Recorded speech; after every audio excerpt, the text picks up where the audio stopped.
स्वागत है आप सभी का। मैं हूं आपके साथ कोमल सुल्तानिया। इस कोरोना काल में हर कोई अपनी अहम भूमिका निभा रहा है। सबसे ज़्यादा फ्रंट लाइन पर आकर हमारे अधिकारियां काम कर रहे हैं। तो ऐसे ही एक अधिकारी से आज हम बात करने के लिए पहुंचे हैं, जिनका नाम अरविंद वर्मा है। वो बेगूसराय जिला के अधिकारी हैं, जिनको हम लोग इंग्लिश में डीएम कहते हैं, हिंदी में जिला प्रशासन कहते हैं। तो अरविंद जी, आपका बहुत बहुत स्वागत है। तो इसी के साथ मैं अपना पहला सवाल यह करना चाहूँगी कि कोरोना वायरस कोरोना वायरस की वजह से संपूर्ण देश में लॉकडाउन किया गया और लॉकडाउन 1 से लेकर लॉकडाउन 4 तक का ऐलान किया गया और देशव्यापी ने बखूबी लॉकडाउन 4 तक का सामना भी किया और इसी के साथ देश में 5वां लॉकडाउन का चरण शुरू हो चुका है, जिसका नाम अनलॉक 1 है। तो किस तरह की चुनौतियों का सामना करना पड़ा या किस तरह की, बेगूसराय जिला की बात करें तो किस तरह की तैयारियां की गई हैं? हम लोगों के जब शुरुआत हुआ था तो लॉकडाउन में बहुत सख्ती से जिला प्रशासन ने उसका अनुपालन कराया और बेगूसराय के सभी निवासियों ने भी इसमें सहयोग किया। और इस कारण इसका प्रमुख फायदा ये रहा कि जो लोग हमारे बेगूसराय के निवासी जो मार्च महीने में जो बाहर आए थे, उन लोगों को हम लोगों ने उनकी लिस्ट बनाई और उनका ट्रेसिंग भी की। उनका डेली होम क्वारंटाइन फॉलो कर रहे हैं कि नहीं कर रहे हैं, उसका हेल्थ टीम के द्वारा उसका सर्वे भी कराया जा रहा था। और उसमें से हम लोग जो विदेश से खास तौर पे लोग आए थे शुरू में, सभी लोगों का सैंपलिंग कराया और साथ ही साथ जो हमारे बिहार राज्य से बाहर से भी आए थे उसमें से काफ़ी लोगों की सैंपलिंग कराई। और उस समय जो कुछ 13 पॉजिटिव केसेस बेगूसराय में इस पूरे पहले लॉकडाउन के दौरान पाए गए थे और हम लोगों ने फिर कंटेनमेंट जोन बना के और सख्ती से लॉकडाउन का अनुपालन करवा के उसको कंटेन कर लिया। तो उस समय फिर केसेस हम लोगों के नहीं बढ़े थे और लॉकडाउन का ये फ़ायदा था कि जो बाहर से संक्रमित लोग आए भी थे तो उसका ज़्यादा संक्रमण फैला नहीं। अब उसके पश्चात फिर विभिन्न 3 लॉकडाउन और आया और उसका भी सख्ती से हम लोगों ने अनुपालन कराया और इसी लॉकडाउन का ही परिणाम रहा था कि हम लोगों को यहाँ पे ज़्यादा केसेस नहीं बढ़े अंदर से। उसके पश्चात अभी मई महीने के शुरू से हमारे जो प्रवासी भाई जो हमारे बिहार राज्य के बाहर लोग रह रहे थे बेगूसराय के निवासी, जब यहाँ पे वापस आए सरकार के निर्देश के आलोक में, तो जो लोग ऐसे शहरों से आ रहे थे जहाँ पे कोरोना संक्रमण ज़्यादा फैला हुआ था, इसको हम लोग रेड जोन कह सकते हैं। और शुरू में तो हम लोग सभी लोगों को यहाँ पे सरकार के निर्देश के आलोक में सभी लोगों को हम लोग स्कूल क्वारंटाइन में रखवा रहे थे और 14 दिन। लेकिन सर, आपको ऐसा नहीं लगता कि जहाँ पे जिन जिलों में, हर जिलों में ऐसा कहा गया कि 14 दिनों के लिए क्वारंटाइन किया जाए, लेकिन हमारे बिहार में सबसे पहले 21 दिनों तक के लिए क्वारंटाइन किया गया, उसके बाद 14 दिनों के लिए, उसके बाद 10 दिनों के लिए और क्वारंटाइन सेंटर में भेजने के बाद भी वहाँ पर जो लोग भर्ती थे, क्वारंटाइन हो रखे थे, उन लोगों के साथ दुर्व्यवहार हुआ? नहीं, इसमें देखिए क्योंकि स्कूल की संख्या सीमित है और जो बाहर से निवासी आ रहे थे उनकी संख्या काफ़ी ज़्यादा थी। आप देखे भी होंगे लाखों लाखों लोग यहाँ पे आए हैं और बेगूसराय जिला में भी लगभग 33,000 लोग आ चुके हैं। तो 33,000 लोगों में कितने लोग संक्रमित पाए गए? संक्रमित तो हम लोग अभी तक जो टेस्टिंग करवाए हैं टोटल 243 हुआ है। तो 13 लोग तो पहले से थे जो बताया आपको, तो 230 लोग उसमें से पॉजिटिव आए थे जितना सैंपल कराया है।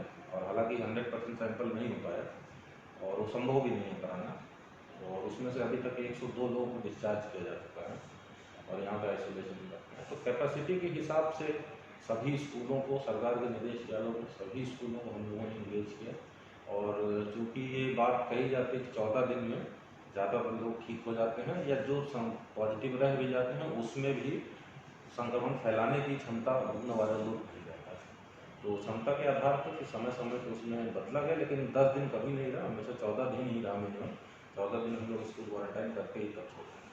सर, बेगूसराय जिला की अगर बात करें तो यहाँ पर जिस तरीके से कोरोना लगातार फैल रहा है, पहले एक समय पर बेगूसराय रेड जोन में भी था और अब बेगूसराय इलाके में बहुत सारे ऐसे क्षेत्र हैं जो कंटेनमेंट जोन में भी हैं। तो इनको किस तरीके से रियायतें देने की सोच रहे हैं? क्योंकि बिहार सरकार राज्य सरकार को जिम्मेदारी सौंप रही है, केंद्र सरकार राज्य सरकार को जिम्मेदारी सौंप रही है, राज्य सरकार जिला प्रशासन को जिम्मेदारी सौंप रही है। तो और आप भी एक जिला प्रशासन है, तो किस तरीके से रियायतें देने की सोच रहे हैं? नहीं, रियायतों के संबंध में तो जो भारत सरकार का आदेश है, बिहार सरकार ने उसको डिट्टो अडॉप्ट किया है, जी। वही हम लोग को भी आदेश है। हम लोग पूरी छूट इतनी दे रहे हैं। जो 3 फेज़ में अनलॉक होना है उसका हम लोग अनुपालन कर रहे हैं, और उसके अलावा सारी गतिविधियाँ लगभग हम लोग 1 जून से भी उसको अलाउ कर दिए हैं। कुछ एक्टिविटीज़ हैं जो कि 8 तारीख से शुरू होंगी। सर लेकिन कहा गया है कि हूबहू वही केंद्र सरकार का हूबहू वही चीज़ हम लोग गाइडलाइन जारी की है, लेकिन अभी भी बिहार में बसें चलना शुरू नहीं हुई है। नहीं, वो तो प्राइवेट है, उनकी जब इच्छा होगी शुरू करेंगे, हम लोग मजबूर नहीं कर सकते। हम लोग प्रेस मीडिया के माध्यम से ही 31 मई को ही इसको प्रेस ब्रीफिंग करके सूचित कर दिया गया है, और बसें चलाने के लिए क्या शर्तें हैं उस पर भी जिला परिवहन पदाधिकारी द्वारा संघों के साथ मीटिंग करके उनको बता दिया गया है।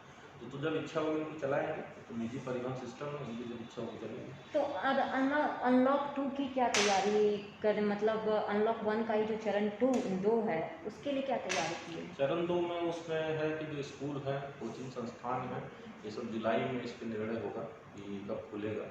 अभी जो स्कूल में 15 जून तक हमारे जो अभी बेगूसराय के निवासी जो बाहर रहते थे आए हैं, 15 जून तक स्कूल क्वारंटाइन चलेगा। उसके पश्चात वो खाली हो जाएगा, और फिर उसको हम लोग सैनिटाइज करके स्कूल्स को रेडी रखेंगे। जब सरकार का निर्देश आएगा आगे तो उस पर हम लोग कार्रवाई करेंगे। चरण 3 का क्या तैयारी कर रहे हैं? उसमें चरण 3 में जितनी सारी चीज़ें हैं कि सभी सामाजिक, राजनीतिक, धार्मिक और ये सब कॉन्ग्रेगेशन जो बाहर होता है वो अलाउड नहीं है। उस समय बाद में निर्णय आएगा तो उस पर अलाउ किया जाएगा। साथ ही साथ cinema halls, auditorium, swimming pools, ये सब भी अभी बंद रहेगा। ये चरण 3 के लिए निर्धारित किया गया है। उसमें तैयारी करने जैसा कुछ नहीं है, सभी को सूचित कर दिया गया है।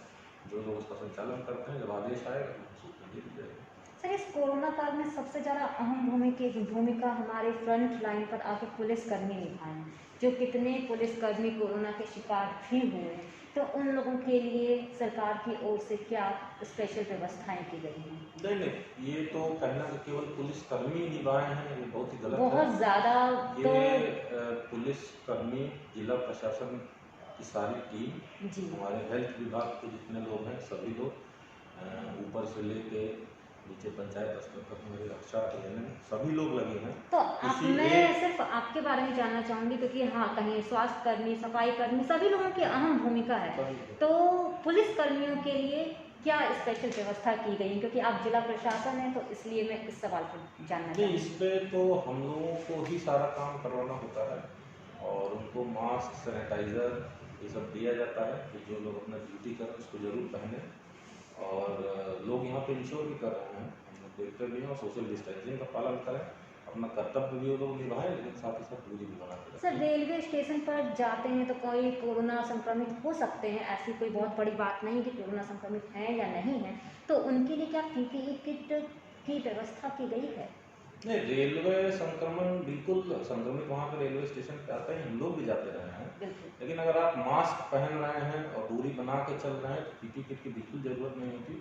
जो मेडिकल टीम थी जो उनका हेल्थ चेकअप करती, जिनको पास में जाके थर्मल स्कैनिंग करनी पड़ती थी, उन लोगों को PPE किट दिया गया था। बाकी PPE किट की ज़रूरत नहीं होती है। और मैं आपके माध्यम से बेगूसराय के सभी निवासियों से भी अपील करूँगा, जब भी बाहर निकलें मास्क जरूर पहनें, और सोशल डिस्टेंसिंग का अनुपालन करेंगे तो फिर नहीं फैलेंगे। सर कोरोना काल की वजह से भुखमरी भी हो रही है और बेरोजगारी तो हुई है, और ऐसे में अपराध बढ़ने की संभावना भी जताई जा रही है। तो इसके लिए पुलिस इसमें तैनात किस तरीके से जब तैयार इसमें है? हम लोगों को शुरू में जब लॉकडाउन हुआ था तो बेरोजगारी की स्थिति तो हम लोगों को पता ही था। तो हम लोगों ने 4 आपदा राहत केंद्र यहाँ पे स्टार्ट किए थे, और डेली लगभग 500, 800, 1000 अलग अलग दिन अलग अलग रहता था, उसमें खाना खिलाते थे हम लोग आपदा राहत केंद्रों पे। साथ ही साथ सरकार के निर्देश के आलोक में जितने भी हमारे राशन कार्डधारी थे उनको 1000 रुपये राशि दी गई। साथ ही साथ जीविका दीदियों के माध्यम से नए आवेदन में लिए गए, उन लोगों को भी राशि दी गई। जो नए राशन कार्ड भी बनाने की कार्रवाई की जा रही है, ताकि 100% लोग जितने गरीब हैं राशन कार्ड से आच्छादित हो जाएं और उनको भी अनाज मिले, ताकि भुखमरी की समस्या न होने पाए। रोजगार देने के लिए अभी हमारे अब तो सब लॉकडाउन खुल गया है तो सारी गतिविधियाँ ऑलमोस्ट अलाउड ही हैं, उससे रोजगार क्रिएट होगा। लेकिन विशेष रूप से हम लोग मनरेगा योजनाओं का क्रियान्वयन प्रारंभ कर दिए थे बहुत शुरू में ही, और उनसे प्रयास किया गया कि रोजगार दिया जाए।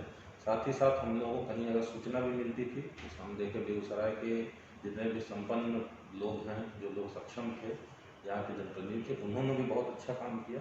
उनके द्वारा भी ज़रूरतमंदों को कहीं कहीं तो भी सामग्री उपलब्ध कराई गई। साथ ही साथ अभी जितने भी प्रवासी मजदूर बाहर से आए हैं, इनको भी रोज़गार देने की दिशा में सरकार के निर्देश के आलोक में हम लोग कार्रवाई कर रहे हैं, पूरी प्लानिंग कर रहे हैं। क्योंकि हम लोग यही प्लानिंग कर रहे हैं कि जो लोग बाहर से आए हैं उनको हम लोग यही रोज़गार दें, उनको बाहर जाने की ज़रूरत ना पड़े।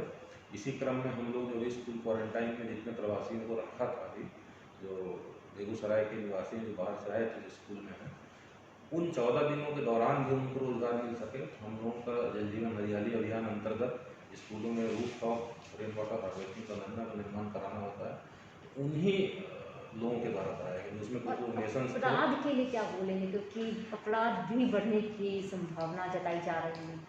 नहीं, अपराध पे तो यहाँ पे एसपी साहब बहुत ही अच्छा काम कर रहे हैं और हम लोग डेली चर्चा भी करते हैं, उस पर स्ट्रेटजी भी बनाते हैं। उसका सघन मॉनिटरिंग, पेट्रोलिंग, उसका ही रास्ता का बचाव का हम लोग पूरा टीम बनाए हुए हैं। थाना को हम लोग एडिशनल गाड़ियाँ भी अभी दिए हुए हैं कि लगातार वो लोग मॉनिटरिंग करते रहें, गश्ती बढ़ाएँ और चेकिंग करें, और इसी से हम लोग नियंत्रण कर पाएंगे और वो किया जाएगा। और इस कोरोना काल में सबसे ज़्यादा दुख दर्द प्रवासी मजदूरों के साथ हुआ, जो पैदल ही अपने अपने घर के लिए रवाना हुए, जिन्होंने रास्ते में अपना दम तोड़ दिया और कहीं ना कहीं भूख के मारे दम तोड़ा, कोई कई ट्रेन के नीचे कटकर मर गए। तो इसके लिए कहाँ चूक हो गई जो ऐसा इन मजदूरों के को घटनाएं का सामना करना पड़ा? नहीं, इसमें पहली बात तो सरकार के द्वारा जब निर्णय लिया गया, दिन में 100 ट्रेनें चलाई गई और उसमें ट्रेनों के माध्यम से बहुत मजदूरों को यहाँ पे लाया गया और हम लोग सभी मजदूर जो प्लेटफॉर्म पे आते थे उनको खाना भी खिलाते थे, फूड पैकेट भी देते थे।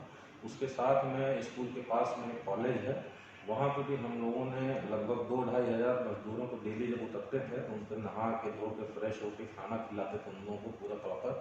तो यहाँ पे ताकि आते ही जिला में बिल्कुल संतुष्ट होकर जाएँ, हम लोग इंश्योर कर रहे थे किसी को भूखा कोई ना रहे और खाना वाना खिलाने के पश्चात ही उनको अपने दूसरे ज़िले में भेजते थे।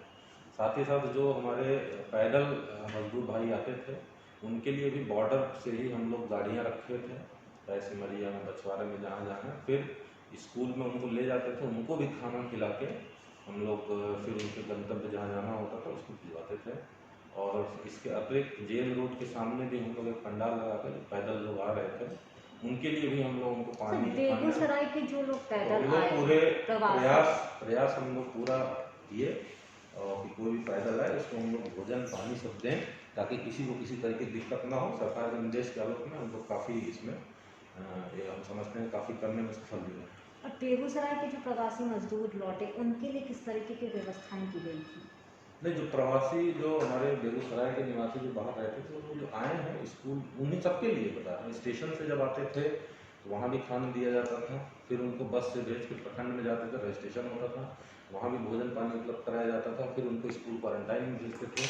उनको सभी लोगों को डिग्निटी किट दिया गया, 14 दिन उनको रहने के लिए उनको साबुन, शैम्पू, मास्क, सैनिटाइज़र, कपड़े, बर्तन, सबको अपना अपना एक किट दिया गया। साथ ही साथ एक दूसरी किट भी दी गई जिसमें दही, मच्छरदानी, बाल्टी, मग ये सब भी था ताकि उनको किसी तरीके का असुविधा ना हो। साथ ही साथ जो लोग आए हैं अपने साधन से खुद पे करके, उनको भी सरकार के निर्देश के आलोक में उनका भी हम लोग खाता ले रहे हैं, उनको भी मिनिमम 1000 रुपये दिया जाएगा। जिन बेगूसराय के निवासी जो बाहर से आए, अगर उन्होंने ट्रेन का किराया खुद नहीं पे करना पड़ा है, संबंधित सरकार ने पे किया है, तब उसको 500 रुपये दिया जाएगा। ये सारा हम लोग सुविधाएँ सरकार के निर्देश के आलोक में दें। सर, आखिरी चरण के सवालों की बात करूं तो इस कोरोना काल में लॉकडाउन 1 से लेकर लॉकडाउन 4 तक का जनता के साथ आपका सफ़र कैसा रहा?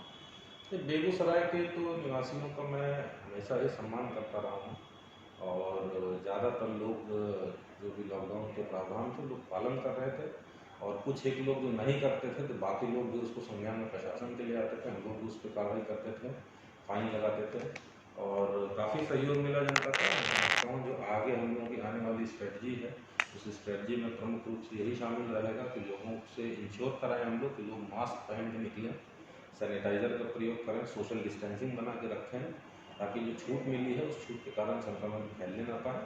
और साथ ही साथ बेगूसराय की जनता से ये भी मैं पहले भी अपील कर चुका, पुनः अपील करूंगा, किसी व्यक्ति को कुछ सिम्टम्स आते हैं कोरोना के, तुरंत वो प्रशासन से संपर्क करें ताकि हम लोग जांच करें, फिर आश्वस्त होकर उसके बाद रहें।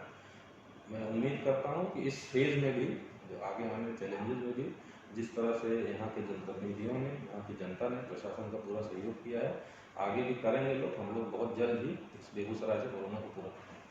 और लॉकडाउन 4 के दौरान आपके ही द्वारा रियायतें दी गई थी, जो राज्य सरकार ने कहा था कि जिला प्रशासन तय करेंगे किस तरीके से दुकानें खोले जाएं, तो आपने ऑड इवन करके लागू किया था और कंटेनमेंट जोन में एकदम भी रियायतें नहीं दिए थे। और तो इसके लिए कंटेनमेंट जोन में तो अभी भी रियायतें ही नहीं मिल रही अभी हैं। भी नहीं आएंगी। तो बेगूसराय जिले में कितने कंटेनमेंट जोन हैं? नहीं, अभी तक तो टोटल 18 बन चुके हैं, लेकिन उसमें कई सारे जोन का समय सीमा पूरा हो गया, उसको हम लोग जल्द तो ही कितने समय सीमा के लिए कंटेनमेंट जोन ये दिया जाए? 28 दिन के लिए चलता है। जी, तो अभी तेघड़ा में कितने जगह कंटेनमेंट जोन है? अब तेघड़ा का तो प्रिसाइज नहीं बता सकते, टोटल जिले का 18 है, वो तो आप रिपोर्ट ले सकते हैं, मिल जाएगा। जी, तो अब हमारे पाठकों के लिए और दर्शकों के लिए क्या संदेश देना चाहेंगे? संदेश मैंने अभी कहा ही, पुनः मैं यही अपील करूंगा कि जो आगे आने वाला चैलेंज है उसका एक ही समाधान है कि आप लोग घर से बाहर निकले तो मास्क जरूर पहने, सोशल डिस्टेंसिंग बनाएं, छूट मिली है उस छूट के चक्कर में इसका उल्लंघन न करें और कोरोना संक्रमित न हो जाए, सैनिटाइजर समय समय पर यूज़ करें। और आपको कोई कोरोना का लक्षण आता है, सर्दी, जुकाम, बुखार, खांसी, सांस लेने में तकलीफ, तुरंत ही प्रशासन को सूचित करें ताकि हम लोग ससमय सैंपल टेस्टिंग करा के इलाज करवा सकते बहुत बहुत हैं। धन्यवाद हमसे बात करने के लिए और अपना कीमती वक्त देने के लिए।